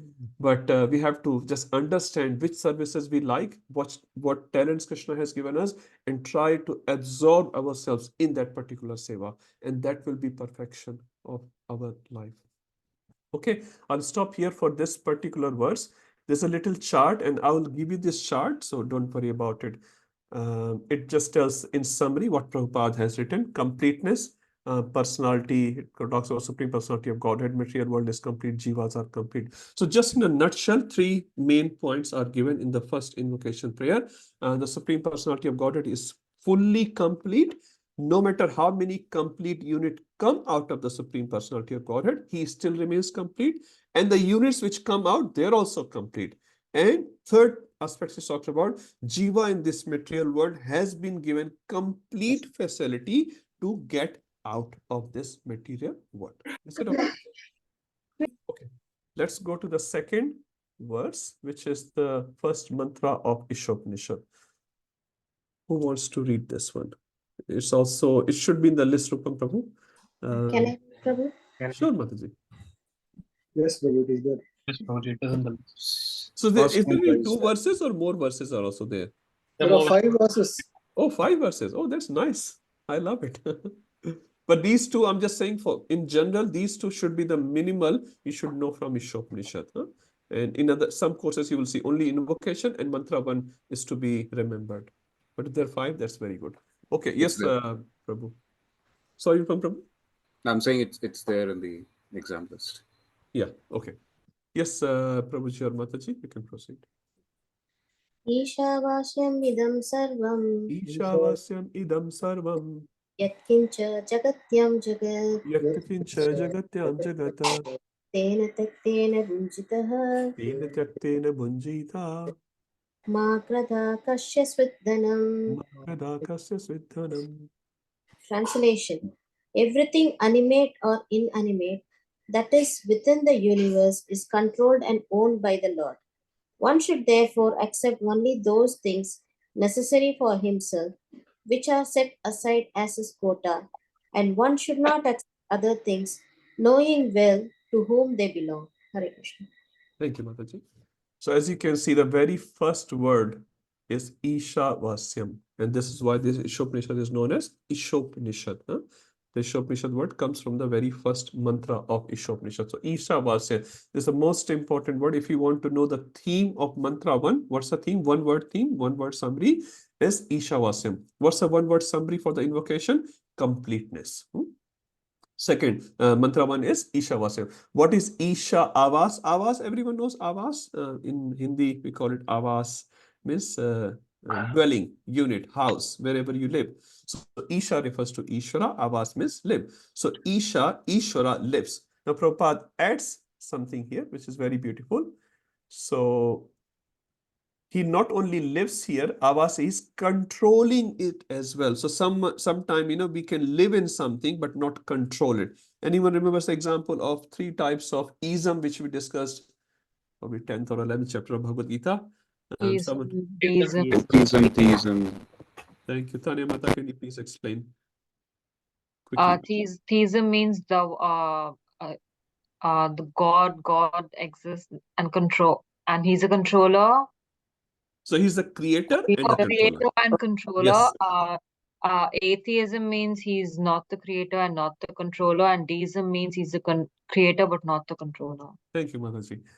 So here, the important word for us to understand is avas. Many times we live in a house, but we don't have much control over it. We can think about it. You'll see there is a hole in the wall, there's water coming out, and there's humidity increasing, the tap is leaking and all that, right? We don't have full control. We have to be key. If you buy an old house, some people say, don't buy an old house, you'll be keep fixing, someone repair and all that, right? But Krishna not only lives, he also controls it. And how much control he has? 100%. In Hindi they say unki marzi ke bina ek patta bhi nahi hilta hai. Without the allocation of the Lord, upadrashta anumanta cha anumati, without the anumati, permission of the Lord, not even one leaf can move. So isha vasyam idam sarvam. What does idam refers to? Can you connect back to invocation? Om Purnamadaha Purnam Idam. So I'll just show you if you don't remember.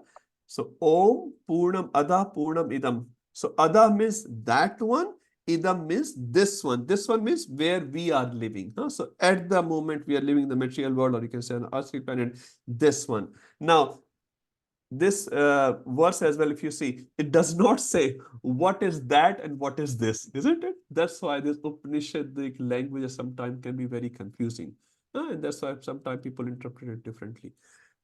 So this one here is very clear, actually, very, very, like some Bhagavad Gita verses, you cannot misinterpret them. And that's why Mayavadi struggle to translate those verses. So Purnam Adah, that one, Purnam Idam is this one. Same Idam is used in the mantra 1. Ishavasyam Idam Sarvam. In this material world, wherever he is residing, Sarvam, everywhere. Is there any place in the world where Ishwar does not reside? No. Yudhishthira Maharaj was given this fruit to be eaten at a place where no one is looking. He came back with the fruit and he said, Guru Maharaj, I could not find any place where no one was watching me. Ishwar is everywhere. So Ishavasyam Idam Sarvam. Yat kincha jagatyam jagat tena taktena bhunjita. Now there's another line here. Tena tyaktena bhunjita. Bhunjita means bhogna. So how much we should take? How much we should take? Ma gridaha kasya siddhanam. So grida refers to, Prabhupada writes here, endeavor to gain. Kasya swit means anyone else. Dhanam means wealth. So dhanam here refers to wealth, obviously, and the other possessions as well. So we should only take what is being put aside for us. Suppose a father has 4 children, he buys 4 chocolates. He gives 1 chocolate to each children. Now, if one children takes the chocolate of another 2 children, now he has how many? 3 chocolates. But how many other 2 has? 0. Because father only gave 4 chocolates. I know it's a material example, but I'm just trying to put a visuals here. So if we take another's chocolate or another's dhan or another's possession or property, what happens? They will not have it. And that's why you see in this material world, my statistics may not be correct, but roughly speaking, it says 95% of the world's money is owned by 5% people. And 5% money is owned by 95% of the people. It may be 98.2 or 95.5. I can't remember. Something like that. But it's in late 90s. Very few people of this material world holds lot of money, and other people are starving. So everything animate and inanimate that is within this universe is controlled and owned by Lord. It's a theistic explanation. No deism and definitely no atheism. It's fully owned and controlled. One should therefore accept only those things set aside for him as necessary quota. And one should not accept other things. Let's read some purport and we'll discuss. So, mantra 1 is how to understand and apply Lord's proprietorship of everything. So let's read the first paragraph. Who hasn't read as yet? Charu Mataji, would you like to read? Yes, Prabhu. Hare Krishna. Vedic knowledge is infallible because it comes down through the perfect disciplic succession of spiritual masters, beginning with the Lord himself. Since he spoke the first word of Vedic knowledge, the source of this knowledge is transcendental. The words spoken by the Lord are called apurushaya, which indicates that they are not delivered by any mundane person. If we can stop here, Mataji. Yeah, so that's just the word aparushaya as we understand. So Purusha and Apurusha. So Vedic knowledge, as we read in the introduction as well, is aparushaya. It's not written by any Purusha because we have 4 defects: Karnapata, Brahma, Pramad, and Vipralipsa. So because we are imperfect, we cannot produce the perfect thing because we ourselves are imperfect. But we accept the Vedic knowledge because this is infallible, aparushaya. Mataji, we can move to the next paragraph. Since the Lord is Purnam, all perfect, there is no possibility of his being subjected to the laws of material nature, which he controls. However, both the living entities and inanimate objects are controlled by the laws of nature and ultimately by the Lord's potency. Yes, we must stop here. So, but Lord is Purna. So whatever he produces, it is always Purna. Now comes the actual explanation of Ishavasya, which is this verse. Someone else can read? Who hasn't done? Maybe? Can I read, Prabhuji? Sure. The concept of Ishavasya, the Lord's proprietorship over everything within the universe, is confirmed in the 7th chapter of Bhagavad Gita, where Para and Apara Prakriti are discussed. The elements of nature, earth, water, fire, air, ether, mind, intelligence, and ego, all belong to the Lord's inferior material energy, Apara Prakriti, whereas the living being, the organic energy, is a superior energy, Para Prakriti. Both of these prakritis or energies are emanations of the Lord, and ultimately He is the controller of everything that exists. There is nothing in the universe that does not belong to either the Para or the Apara Prakriti. Therefore, everything is the property of the Supreme Being. Thank you, Mataji. So now, Lord proprietorship over everything within the universe. This is quite clear. We have read in Bhagavad Gita 7th chapter. So we read that about the Para Prakriti and Apara Prakriti, and both belong to the Supreme. One simple example, Prabhupada said, we cannot study the spiritual realm based on our material experimental knowledge. We can't experience that. We cannot put into experiment because we can't even reach there. What to speak of experimenting that knowledge, but that exists. So that has been created by someone, and who's that? Is the creator, ultimate creator. You can just read this yellow lines here. Maybe someone else can also read. Yes, Prabhu, would you like to read? Sure, Prabhu. He thus remains the ultimate controller, sustainer, and dictator of everything. He is the possessor of all the potencies, the knower of everything, and the benefactor of everyone. He is full of inconceivable opulence, power, fame, beauty, knowledge, and renunciation. So why Prabhupada is explaining all that? Just to prove Ishavasya principle is correct. That means Krishna is owning and controlling everything. And these are the 6 bhagas. That's the definition of Bhagwan: opulence, power, fame, beauty, knowledge, and renunciation. And Krishna possesses them in 100%. We may also possess some of the bhagas in very, very minute quantity for a very limited amount of time. But Krishna possesses all this, and we don't need to prove it, at least in this particular group here. Now, let's move about the quota. So this is the Ishavasya Prabhupada described in the previous section. Now he's describing the quota. What is the quota meaning? Anyone else? Can I read, Prabhu? Sure, Prabhuji. Okay. One should therefore be intelligent enough to know that except for the Lord, no one is the proprietor of anything. One should accept only those things that are set aside by the Lord as his quota. Just stop here. 1 second, Prabhuji. So we know Lord is the proprietor of everything. So, but what we should do, we can say, okay, we are the children of Lords. Do we have no sort of things to take care? No. So Lord does give us. A father is always lovingly giving things to his children. Sometimes actually father gives more to his children than to himself. He doesn't enjoy many things, but he said, oh, my children should enjoy. You see, sometimes in India, many families are very poor and mother are giving their own meal to their children. They say, my children should be fulfilled. If I'm hungry, that doesn't really matter, because this is a loving reciprocation between parents and the children. But how much children should accept, which are set aside for their quota. If they accept the chocolate of other children as well, as Mahatma Gandhi said, this world has for everyone's need, but not even for one person's greed, because greed has no limits at all. And Prabhupada gives this beautiful example of the cow. Yes, Rupal Prabhu. Yeah. The cow, for instance, gives milk, but she does not drink that milk. She eats grass and straw, and her milk is designed as food for human beings. Such is the arrangement of the Lord. Yes, so we can stop here.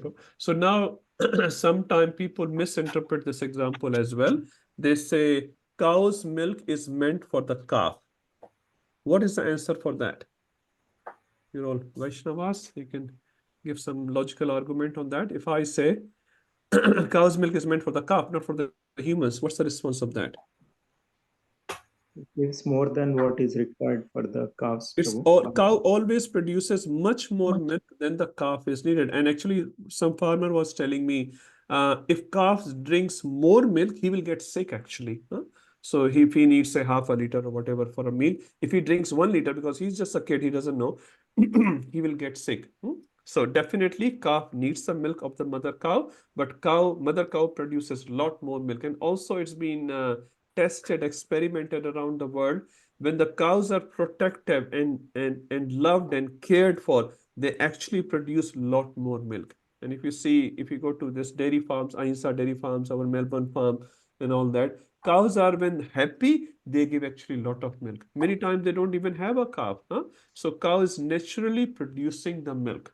So calf needs something, we don't deny it, but calf does not need everything. After that, whatever milk is left is for human consumption. And Prabhupada also says, cow gives milk, but she does not drink her own milk.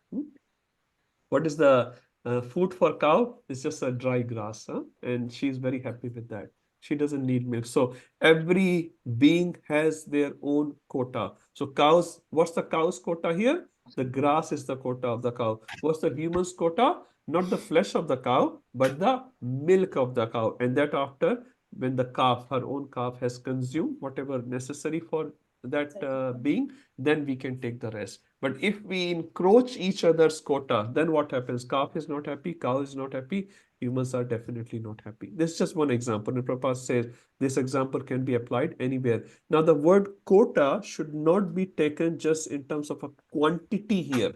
Okay, half a liter of milk. That may mean that as well. Quota means a principle.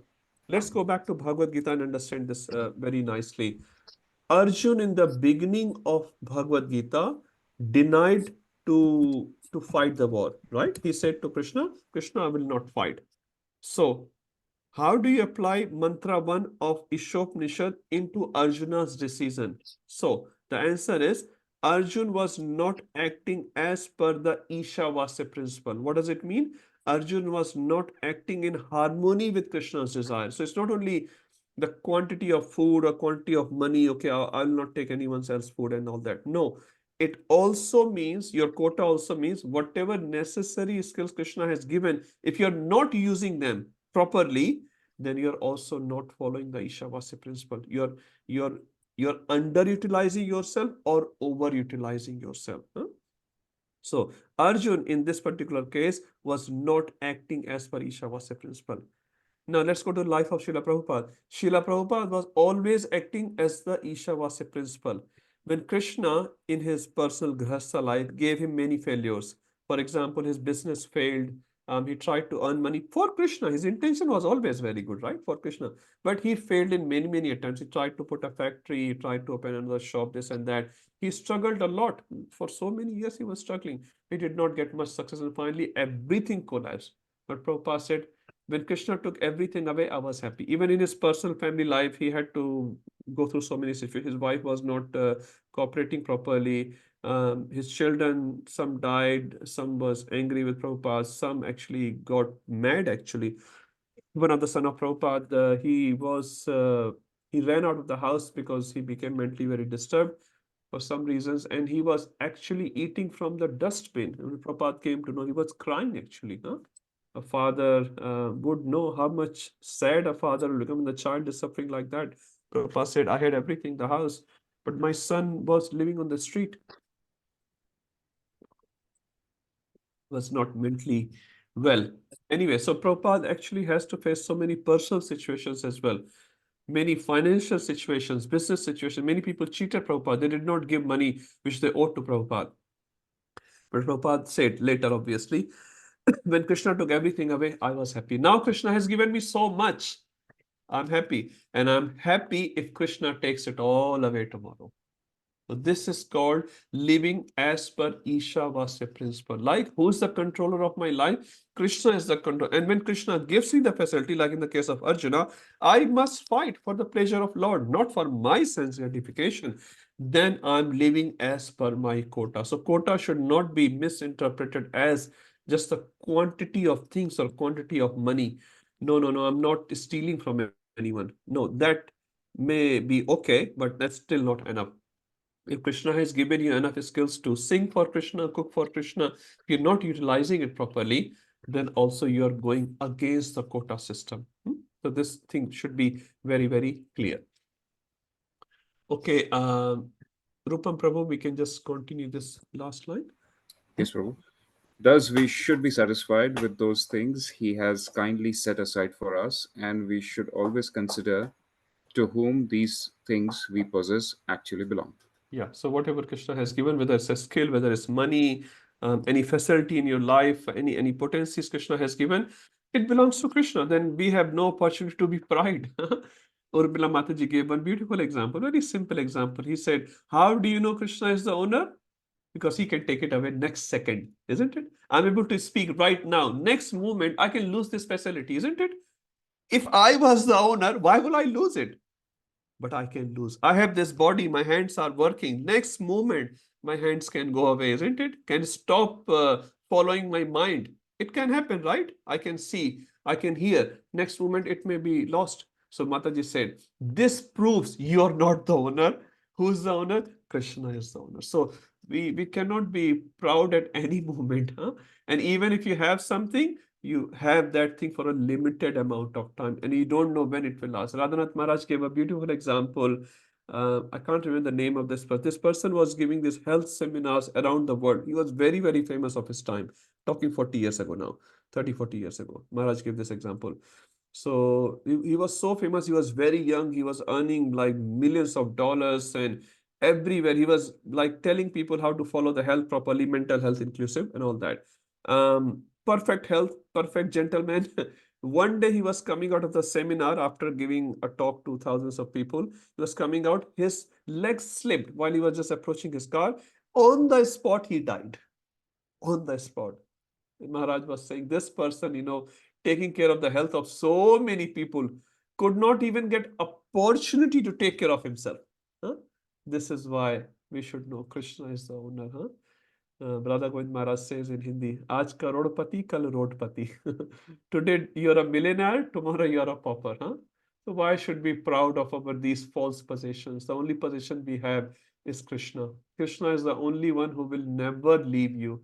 Rukmani Devi says to Krishna in the letter, Krishna, after knowing you, and we all know Rukmani Devi has not seen Krishna, after knowing you from different kathas, which other lady will accept something like that? She says, the another man as the husband, which is nothing but a bag of stool and urine and pus. Rukmani Devi says like that. Huh? After knowing you, Krishna, a lady cannot accept another man as husband because you are the ultimate man, you are the ultimate husband, you are the ultimate protector. How can I be attracted towards anyone else besides you? Because you have all the qualities and no one else have it. Huh? No one else have it. And that's why we say Krishna is the ultimate pati. He is the ultimate gati. He is the ultimate rati. Krishna is because he possesses everything at most. Huh? So this is called Ishavasya principle, quota system. So quota system should not be just interpreted in terms of numbers like that. Okay. I'll just read very quickly. Yeah, Prabhupada gave this. I love this example. A laborer cannot claim to be the proprietor. Suppose you hire a laborer, you're building a house or a cabinet, a simple example, right? You buy the lakdi, you buy the wood, you hire the laborer, you give him all the screws, you give him facility, you also give him a meal of prasadam and all that. When the cabinet is ready, can labor say, it's my cabinet? Can he say? No, because he has been hired. You are paying him, $100 or whatever. You're paying him for the wood, you're paying him for the meal, you're paying him for everything. So although he has so-called created it, he cannot own it. Like similarly, I'm a software developer. So when I develop a software, I can't say it's mine. Actually, it's my company's, because my company is giving me all the facility to make that software. So can I say I'm the owner? They will put me in jail, actually. Huh? They will put me in jail. Mohit Prabhu works for the bank. He probably see millions of notes every day. Can he say, I'm the owner? He'll be sacked from the job immediately. Huh? You only own what you own as your salary. Huh? You get, 10,000 or whatever a month. That's all. You can deal with millions of dollars for the customer. That's not your money. So we can understand from very simple examples. Huh? We can deal with millions of dollars and so many other things. So man can transform many, many things. Man cannot own. Prabhupada said once, we should not write made in India, made in China. It says made by God. Made by God. Huh? That should be the logo. Huh? Made by this company, Tata and BMW and what. It's all rubbish, because all the BMWs and Tata, they are going to the nature to get all the minerals and the iron and whatever they use in their company to make that product and sell. How can you say it's made by XYZ company? Huh? It's not possible, because Prabhupada said, if you're owning it, you're a chore. Prabhupada said, you're a chore. You're talking to a person who was making some glass company or something. So Prabhupada said, so where do you get glass from? He said, I get glass from the sand. So I collect the sand and I make the glass. So Prabhupada said, if you're not understanding who's the right owner, you're a chore. But he said, I use that money for Krishna. Prabhupada said, then you're a small chore. You're a small thief. Huh? So we must recognize Krishna's ownership and proprietorship. But when Krishna has given you a particular thing, you should take care of very nicely. Huh? You should take care of your family. You should take care of your facility, money, energies of Krishna very nicely, as if Krishna is the owner. I'm a caretaker of that particular thing or the person for that amount of time. Okay, I'll just quickly move to the second last paragraph, quota of the human diet. Prabhupada talks about it. What's the quota of human diet? The standard of life for human beings cannot be applied to animals. Like animals, some animals, they eat meat and that's perfectly fine. But humans cannot eat meat. Why? Humans' quota is only vegetables, and not only vegetables, because vegetables also have life. So if you just eat vegetarian food, you're still accruing some karma. But when you offer the vegetarian food to Krishna, as told by Krishna, Patram Pushpam Phalam Toyam Yomi Bhakta Prakshati, Yat Karoshya Dashanas, Yat Jihosi Dadasya. So you offer everything to Krishna from that perspective. Then what happens? 3.13. Yagashtasana Santo Muchante Sarv Kilbishai hai. So whatever kilbish, pap is there in that vegetable, for example, you're cutting a potato, you're harming, you're making spinach, you're making cauliflower or cabbage or whatever. You are harming, you are accruing karma, but that karma is very, very minimal, first thing. And then when you offer that to Krishna, as told by Krishna, then actually it not only becomes karma free, it actually purifies our consciousness in such a way that we can get the love of Godhead as well. I'll just read the last line here. 3.13, those who do not offer their food to Lord eat nothing but sin and subject themselves to various types of distresses. Last paragraph, the conclusion, live according to Ishavasya principle. So root of the sin is deliberate disobedience of laws of nature through disregarding the proprietorship of the Lord. Disobeying the laws of the nature or the order of the Lord brings ruin to a human being. Conversely, one who is sober, who knows the laws of nature, who is not influenced by unnecessary attachment or aversion, is sure to be recognized by the Lord and thus become eligible to go back to Godhead. So if we live as per the Ishavasya principle, we become eligible to go back to Godhead. If not, we get into the karma bandhan, the bondage of karma. Okay, I'll stop here. If there's a quick question, I'll take. Otherwise, you can please keep your questions with you and we can answer those questions for mantra 1 and we'll do mantra 2 and 3 next week. I'll just give quickly to Sundar Gopal Prabhu for any announcements if he has. Hare Krishna, Prabhu. Hare Krishna. Just a couple of things. First, some housekeeping things. So in terms of like the attendance, I would be taking that at 7:15, just at one time. So in past, I've been doing it all across, but I'll take one short attendance at 7:15. With the videos on, I'll just mark them as, whatever category. And then after that, I probably won't look at the attendance. If somebody joins late, I may not be able to mark them. So basically, Prabhu is saying in simple words, join on time. I'm sorry. Very humble. Okay, yes, Prabhu. That's just from the housekeeping perspective. The other thing is about the picnic. I'll pass on to Satyabhama Rani for that. But in case you still haven't voted and if you intend to come or not come, I would still urge, please vote so that we actually get the exact numbers as close as we can. But yeah, I mean, for the rest of the part, I'll probably pass it on to her for her to maybe speak about it. Hare Krishna. Prabhuji, as we all know that we are meeting on Berries Island, and we are meeting at Berries Island on this Saturday. And the time roughly around is 1:30. Just let us know if any flexibility is required or any other time later. We can just discuss about it. And so the idea is that we'll start with 1:30 between 1:30 to Kirtan. And after half an hour of Kirtan, we can honor Prasadam between 2 to 3 p.m. And then after Prasadam, we can play a few games. And after games, we will go for a bushwalk. So around 2 to 3 Prasadam, 3 to 4 games, and 4 to 5 around bushwalk.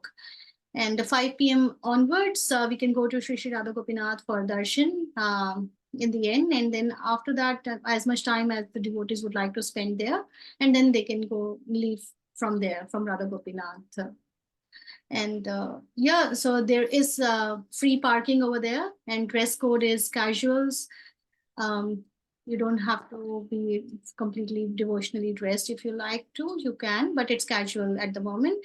And for Prasadam, just let me know if you would like to bring anything. Divya Mataji and Priya Mataji have already told me. So just let me know if you would like to give any idea so that we know at least what is in the menu. And yeah, just vote, as my Prabhu said. If you haven't done so far, just vote so that we get an idea how many people are coming, and we'll cook prasadam accordingly. That's it for my. And sorry, the thing is, I think in the poll I did say maybe we'll start around 2:30, but then it might be a bit too late for all the things that we are proposing to do. So let's maybe aim to get there by 1-ish if we can. So at least we can start everything by 1:30. Hope that suits everyone. Okay, so hope we can all make it as best as possible. And please bring your families if they are available. We'll be very happy to meet with them. This is the first picnic after 2 years. So if possible, please make an attempt. And then as per your need, you may have to leave early. That's perfectly fine because you have other sevas. So feel free to join in and join out. Even if you can't cook something, that's fine. Just drop in. Drop in for some time. And it's very, very close to temple. You can have a look. It's only like 5-7 minutes drive from temple. So please, if you can, it will be very nice to get all of your association. Okay, let's stop here.